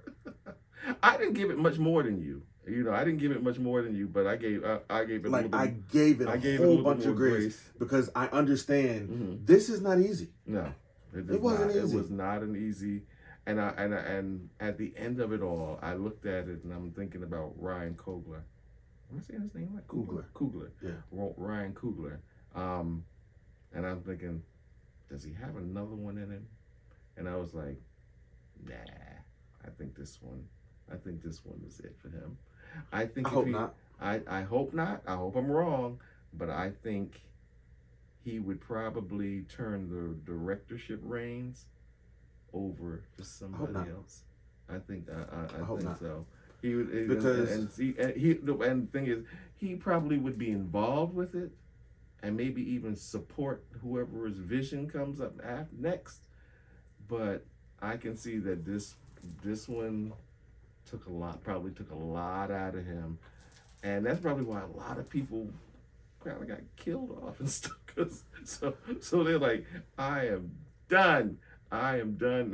Not in a bad way, but it's like this was too much. I'm good. Well, you know, what's the name said she didn't want to die initially. Who? She was against it, Angela Bassett. Really? Yeah. See, and that was one of the surprises for me. Also, because what was with her Lieutenant Uhura haircut? I didn't like the haircut. Like I understood it, right? Like it. Because you know, I don't think it's a secret. I talk to myself a lot, and I rationalized it yesterday, just standing in the room. Because when I said like sitting in the movie theater, I actually wrote it down in my phone. Because I was like, "Yo, who does she look like?" And I was like, "She looks like Lieutenant Uhura." Yeah. And I almost fell out laughing in the movie theaters. Like once I put that together, I was like, "Yes, she looks like Lieutenant Uhura." But then I was like, because then I remembered like in the beginning she had like, you know, the beautiful white locks that she's always had. But then if you listen to the scene where she's like stressed after Shuri gets taken, sis is going through a lot. Yeah, no. And like it was cool because the hair was a physical representation of everything she's ever gone, like everything she's gone through in like the past 5-6 years. Good insight. That's good insight because again, because my wife wears her hair in locks and she would tell you the same thing. She was like, locks is spiritual. She said you just don't wear your hair like that because you can. Yeah. She said that's a spiritual journey, and and a lot of times, especially with Black women, their journey is always reflected. Yeah. Through their hair. And so when I wasn't surprised that she got rid of the locks because who she was now is way different. Is way different from who she was then. And I guess the hair was supposed to be a reflection of all of that. They did that well. One thing this is another reason why I hope Ryan Coogler stays for like the duration of the Black Panther movies. I understand at some point he's gonna just but like I have yet to see a better representation of Black people. Oh no. And anything else. See, as well as he has done in both of these movies, the first one and this one. And that is another issue of why this movie had to be made, why Wakanda can't go away, and why we as a people, people don't understand why we were so excited about. It wasn't just because, it was because of the representation. People wasn't losing their mind over just the Black Panther because he had already appeared in other movies. Right. People were losing their minds over the whole concept of Wakanda, of there being a place like that, or the possibility of there one day that there could be a place like that for us, that we could come together, we could work together, we could do something like that. Again, it was so much more than just a movie for us, and so that's why people were taking it so personally. This time, it was like, you know what? Yeah, because I'm do not mess this up. Because I'm because every time someone stepped on the scene, like every outfit change Angela Bassett had, I said, yo, that woman looks stunning. Yes. The Dora Milaje standing next to her stunning. And then they had these new cats. The kings, like the border tribe, their new outfits with like the headpieces. Oh, is that who that was? Yeah, that was like, the border tribe. I was like, who are these cats? It's the border tribe. Yeah, okay. All right. Okay. Even I'm like, their look was just, it's incredible, bro. Just incredible. The outfits people had at the funeral. I said, you look brilliant at a funeral.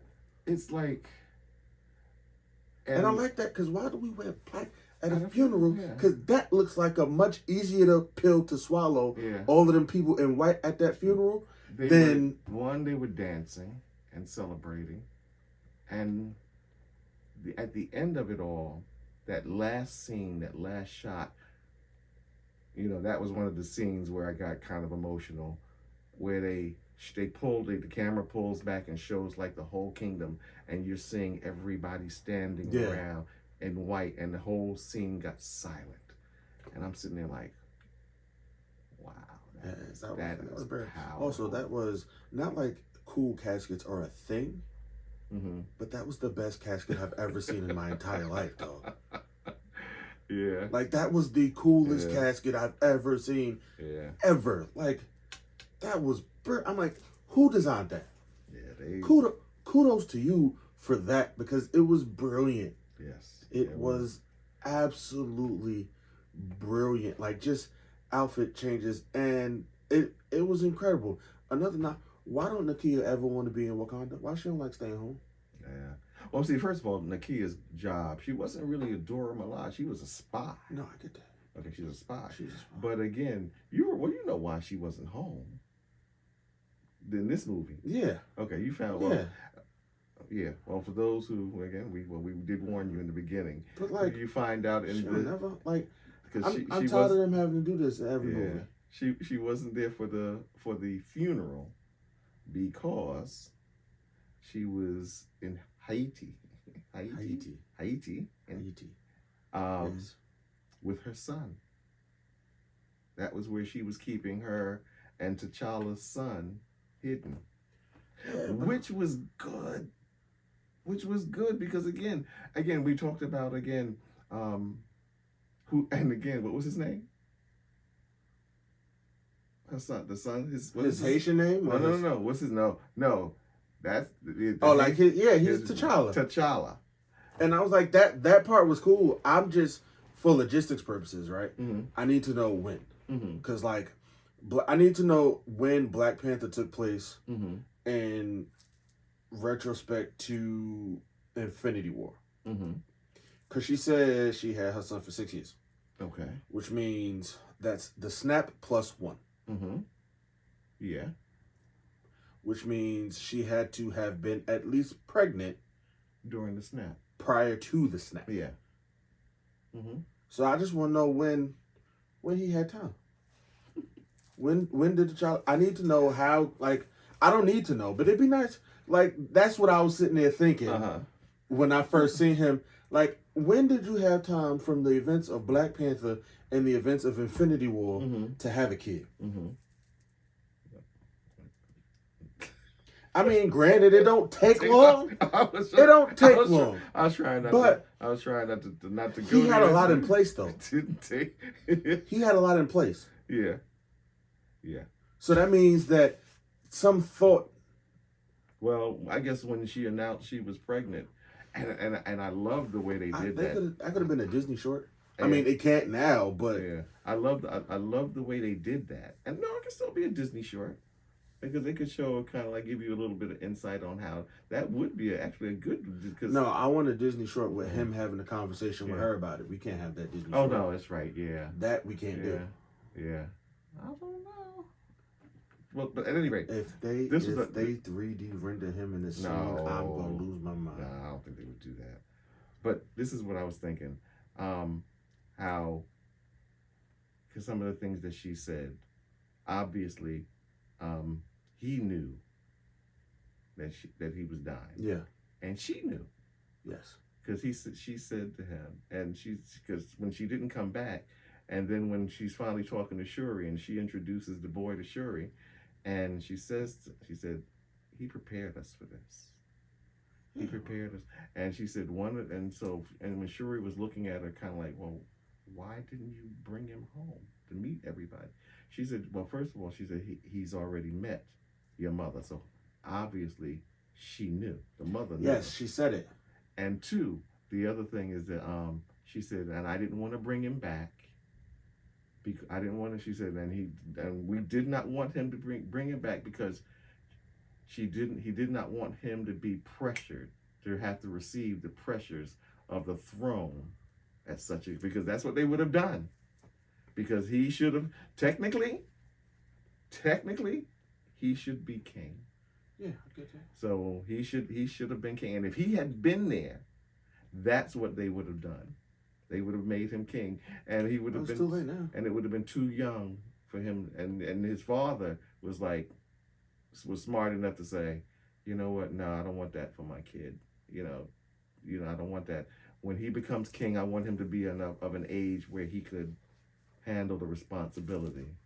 So I'm sure he didn't anticipate all the other stuff that happened, but nonetheless, he didn't want his son to have to be pressured into doing that. So he was like, you know what, you keep him here. And when he's of an age where he can, it would have been almost like House of the Dragon. Yeah. You know, them trying to make that boy king, and he's got all these crazy issues. But it was interesting because if you watch the whole series, and you watch his journey, he kept saying, I don't want to be king.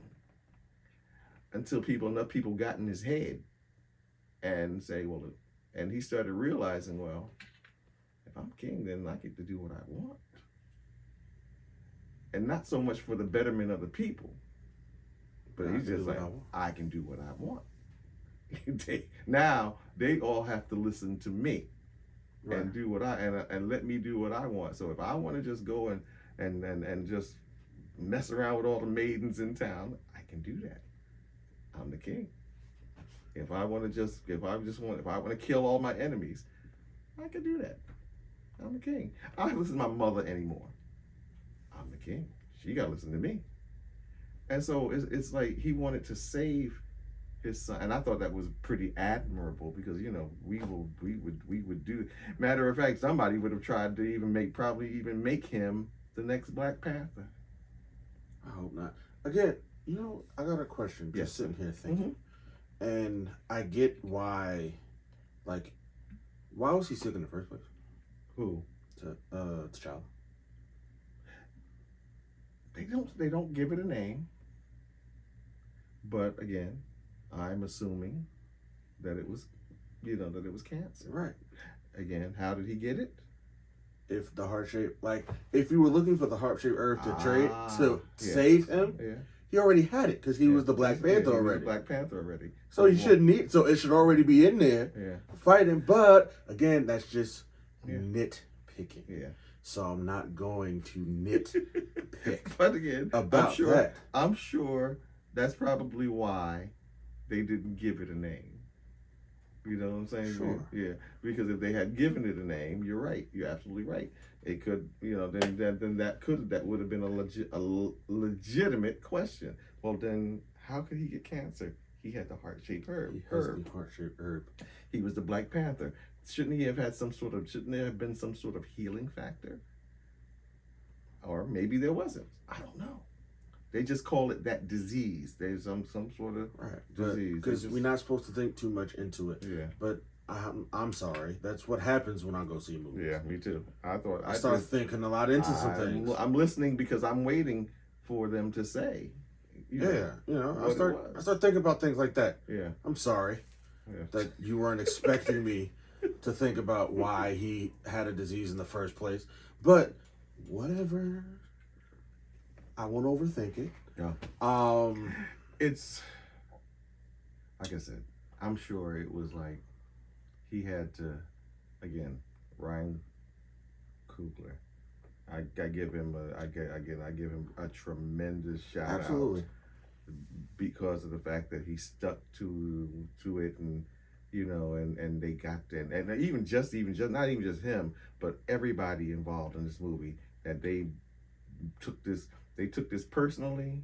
They took it as a mission. They're like, we are on, like they went Blues Brothers on us, like we are on a mission from God. Yeah.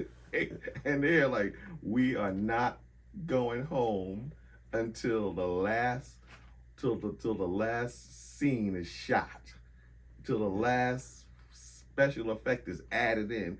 We ain't going home till the last edit. Matter of fact, and when it's released, we gonna edit some more stuff in it because it's probably it's like 3-hour movie. I can imagine I would love to see what they left out. Yeah, because initially, it was like 4 and change. Really? Yeah, I would love to see. I don't remember. Well, no, I don't remember if it was this one or the first one. One of the 2 movies was 4 and change. I would love. But they cut out a lot. Yeah, I would love to see what they cut out. Yeah, maybe it would make things, And shout out to Black people for showing up. Yeah, because it's already reached 500 million worldwide. Yeah, I'm glad that's the other thing too. I'm glad we were able to push past the differences that we had with the movie, and I believe now, we can let Chadwick rest in peace, and we can be open to something else for the next one. Again, I believe what they'll do for the next one, that they will recast. That's doubtful. Or just get a grown-up version of his son. I think that's what that. They're just letting us know that we're gonna get a grown-up version of his son, which is okay, but at least it will be. You know what I'm saying? Yeah. It will be recast. It'll be a recast. Crazy part is, and here's me just being nitpicky again, and then this will honestly be it. Mm-hmm.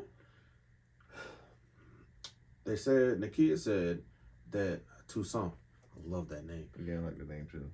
Met his grandmother. His grandmother. Uh-huh. But he didn't act like it when they were in the scene together. Mm-hmm. Because it wasn't until my second viewing that I saw him. He's in the movie earlier on. Oh, I think I remember seeing the kid who ran up when she went to Haiti the first time to go see Nakia. He was the one who ran. Fam, if you met her, you know that's your grandmother. Fam, I don't care where she was at. I don't care who she was with. I see my grandmother out in public, top speed. Yeah. Biggest hug I could muster. Again, his mother is what? His mother was a spy, and she's probably ingrained that into him. So then don't tell me you're trying to keep him from the pressures of royal life if you're just going to keep him. So, But she had probably ingrained him, look, you cannot tell anybody who you are. You can't. He didn't. And he didn't tell. He ran up to her. He could just be excited to see her. He was excited to see her, but again... He stopped. But again, he was like, I gotta pull it in. He's like, I gotta pull it in. I gotta pull it in. But again, I understand what you're saying, but he couldn't. He's been trained from birth that he can't tell anybody. And I'm surprised that she allowed. I don't know, because I don't know if I was the grandparent, the grandmother. Even though I'd been trying to honor my son or daughter's last wishes. Fam, I'm gonna leave my grandkid out. No. I would be so afraid knowing that he is in a place where I can't oversee his protection. Nope. There's no way. There's no so that even took some fortitude even on her part, on her part, because it's like, now I know he's there. It's like, oh God. I'm going to snatch him. Now how am I supposed to go home and go to bed tonight knowing that he is there? But it's almost as if it wasn't in the plan originally, and it just had to be added later on. I can't. You know what? Like I said, I am sure they were probably losing their minds trying to come up with ways to make this movie make sense, because again they knew that they would because it's almost like you wish Chadwick had been a crappy actor. 'Cause Yeah. it would have been It would have been easier to It just, would have you been know, easier to just dismiss him, but because he was because so incredible, yeah, and because of Ryan's vision for Wakanda and what he did, it's like, dude, you set a bar that was so high you couldn't reach it. yeah, because You're gonna spend the rest of your life trying to duplicate what you did in the first Black Panther movie. See, but here's the thing, and maybe artists need to be a little bit more. Well, he said in the that documentary that came out Mm-hmm. that when they were doing this movie, he understood that Black Panther was a diamond in the rough, and that he didn't want to reinvent the wheel when doing this movie. But but that's what you're trying to do. You were trying to do. You were trying to instead of just letting that rest upon its own. And here's the thing: we have a tendency to do that to artists. We always want you to give to kind of like almost like you said, reinvent the wheel. So in other words, you gave us Wakanda. Now we want Wakanda plus. Yeah. Instead of just saying you gave us Wakanda, all right, well, now let's tell some more stories about the Wakanda that you've given us. Let's do something different. But no, we wanted more of that. We wanted more of that. And so what we do to our artists is like I thought about this in the context of, I think about Michael Jackson. Again, prolific artist. He spent his latter years. No, Thriller was his iconic album. Thriller was the one that, I mean, he was already famous, but Thriller was the one that made him a superstar. And he spent the rest of his career trying to duplicate what he did in Thriller. Thriller was a once in a lifetime opportunity. I was reading an article about that the other day. Because it's the 40th anniversary. Yep, it's their 40th anniversary. Thriller. Yep. And the article, like it said in the article, that Thriller was only 9 songs, which is bananas. Yeah. Mm-hmm. That Thriller was only 9 songs. Yep. And that 7 of the 9 Yep. were in top 100 charts. Mm-hmm. And the only reason that it wasn't the entire album is the other 2 songs weren't released as singles. 7 of the 9 songs got released as singles, and they all charted top 100. Top 100. The other 2 didn't, but that's only because they weren't released as singles. And not just in top one, but high. High, like in the top 10 in the top 100. Like, high in the top 100. How do you do that with 9 songs? 9 songs. What album? What 9-song album? None. And so you spend the rest of your life, instead of just resting on those laurels and then just giving good content, you spend the rest of your life trying to duplicate that. Yeah, that's what happens. And so here it is. You peaked here you gave us something that we have been looking for in cinema for all of our lives, and you gave it to us. You made Black people an integral part of the MCU. You did this. Ryan Coogler, you did this. And so it's like, where do you go from there? Well, luckily what happened, well, no, not luckily, but then what happened, I'm sure you probably, because nobody intended on Chadwick passing. You figured you would just ride, you could have just rode that into the next movie. But then what happened with Chad, you had to go back and look at all of this stuff again and figure out, oh God, now what do I do? And had to. So the fact that this movie was made, it just still boggles my mind, because of the fact that this movie made Chadwick Boseman a superstar, an icon, one who will never be duplicated. I don't care who comes and does the Black Panther after him, they're always going to be compared to him. And that's honestly unfortunate. And that's sad because they're not going to give it. We're not going to give.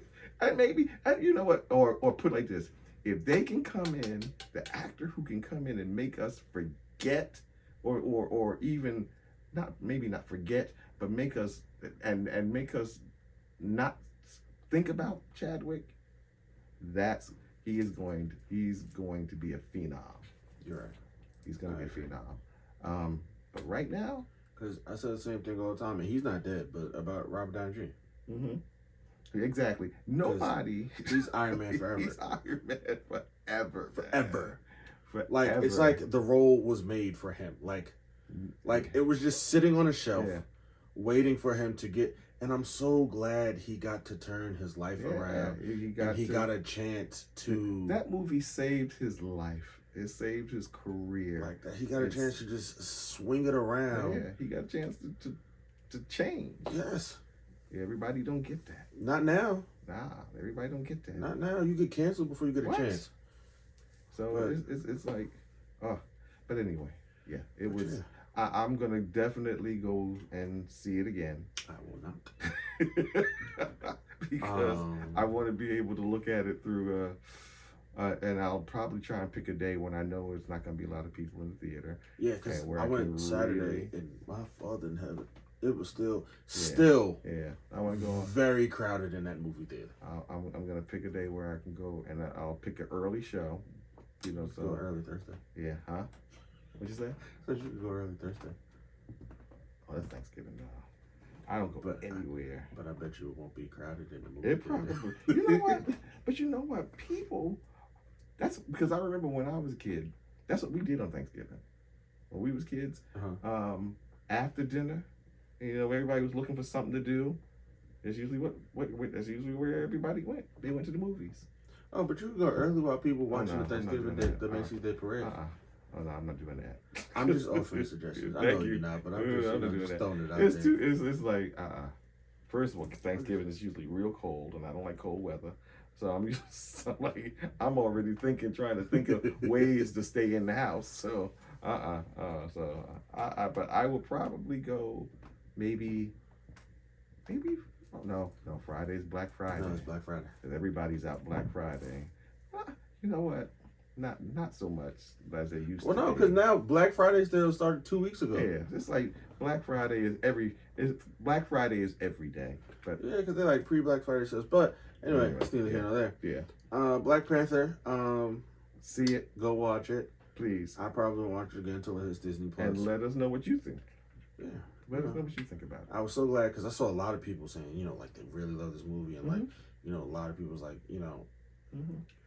but like, because I personally, right, strip away the blackness of the movie, strip away Chadwick Boseman from the movie. Yep. As a superhero movie, was it good? It was very mediocre. Yeah. Was it a good in movie? my opinion? Was it? Yeah. And a friend of mine hit me up and she was like, "Yo, is this a safe place?" And I was like, "Yeah." And she was like, "Yo, that movie was like very mediocre and just average and I was like, "Yo, I'm so happy you feel the same way because I feel crazy because of how many people were telling me that they loved this movie and that like it was great. I saw people saying it was better than the first one. No. After watching the first one again last night, I stand firm. It is not better than Black Panther. It is not. Nowhere near. But it is still a good movie. Simply forget what I said about black people not making bad movies. It is still a really good movie. Like effects. Like, all I said was literally there were certain major plot holes in this story that if you change one or two things, it's incredible still. Yeah. Now, going forward, I have yet to leave a Marvel movie excited for the future since Endgame. But that's a conversation we can get in at a later date. Yeah. Again, for me, because of the fact that I like you said, I extended them a lot more grace because I understood what I was walking into. I know, and I have to really say, and I'm not blowing my own horn or anything.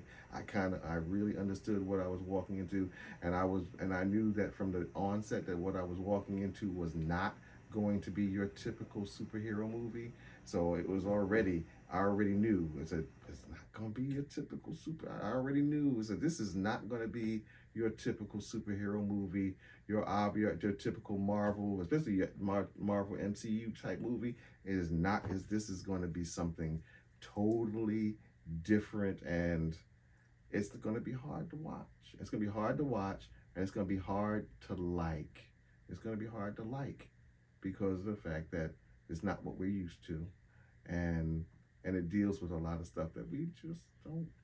We just, you know what? If they could have dealt with it real quick, or dealt with it in a Marvel short or something, and dealt with it in a half-hour documentary or something, and just dealt with the grief part of that, that would have been a problem, and people would have been mad. Exactly. So, because they would have said, "Oh, they didn't pay him proper tribute." That would have been worse. And than so what we got. They had to do something because of who he was and who the character represented and what he meant to everybody. They had to do something, and it had to be big. It had to be big. It was kind of too big, but it had to be big. It was so big that it kind of like just started losing stuff. It was just, like you said, a lot of plot holes. Yeah, but that was just from a story perspective. Yeah. Strictly just a story perspective. Yeah. But yeah, this been. But go see the movie. Go see it. Go see Definitely. it. Definitely. Run it up. Yeah. Continue to run it up. And it was. It is worth giving a watch. It is worth. It's worth giving it a watch. Yeah. So. Yeah, it is worth watching. I mean, I've watched other stuff that Marvel has done that I hated. Loki.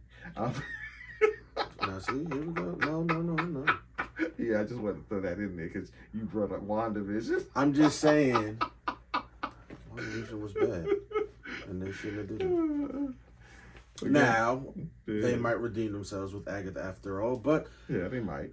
That's again a story for another time. We've been here for a while now. Yeah, we got to go. So, happy Thanksgiving to those who celebrate. Everybody. Enjoy. Happy Thursday if you don't celebrate Thanksgiving. Exactly. Happy day off. Yeah, happy day off. Hope you enjoy it. Enjoy it. Be safe out there. Don't do anything stupid. Don't do anything crazy. Eat responsibly. Yeah, well, I'll try to at least. Make an attempt. Make an effort. Eat responsibly or drink responsibly. Something, you know. Yeah. Just have a great day. Enjoy your day. Enjoy your day. Enjoy your family. Go out and do some shopping on Black Friday. Or not. You know, your choice. But yeah, until the next one. Until the next episode. We out. We out. Y'all be good.